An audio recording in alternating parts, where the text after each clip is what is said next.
नमस्ते दोस्तों। मैं उम्मीद करती हूँ आप सब अच्छे होंगे और आपने पहली क्लास को देखा होगा। चलिए आज हम अपनी दूसरी क्लास की शुरुआत करते हैं। इसमें मैं आपको नाप के बारे में बताऊंगी। नाप यानी कि मेजरमेंट। मेजरमेंट यानी कि नाप कितने प्रकार के होते हैं? नाप 3 प्रकार के होते हैं।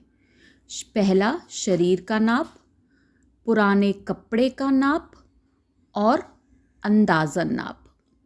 ये 3 प्रकार के नापों से हम कोई भी कपड़ा बना सकते हैं, चाहे वो सूट हो, सलवार हो, पेटीकोट हो या कुछ भी हो।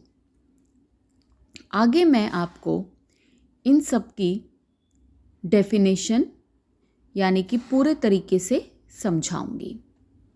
सबसे पहले आता है शरीर का नाप। जो नाप किसी के शरीर से लिया जाता है उसे शरीर का नाप कहते हैं। उसमें कुछ इंच जमा करके फिर उसका चौथा भाग करके लिया जाता है। इसे हम इंची टेप से नापते हैं और जब हम कपड़े को बनाते हैं तो हम 4 साइड फोल्ड करते हैं तो हमारा ये नाप निकल जाता है। जैसे कि छाती एक एग्जाम्पल है, 29 है, उसमें हमने 3 प्लस किया तो आया 32।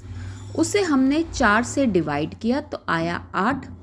8 में हमने 1.5 मार्जिन लेना है यानी कि 1.5। ऐसे निकलता है हमारे शरीर का नाप।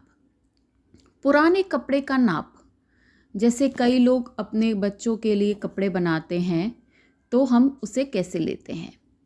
जो नाप पुराने कपड़े से लिया जाता है उसको पुराने कपड़े का नाप कहते हैं।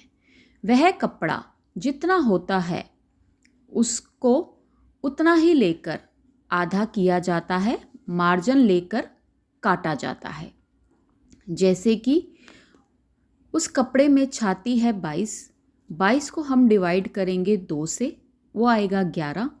11 में हम 1.5 प्लस करेंगे तो ये हमारा मार्जिन हो जाएगा। कुछ इस तरीके से बनता है। और अंदाज़न नाप क्या होता है? स्टैंडर्ड नाप जिसमें छाती और कमर एक जैसी होती है उसको ठीक करके पहनते हैं। रेडीमेड कपड़े होते हैं उनको अल्ट्रेशन करके पहना जाता है।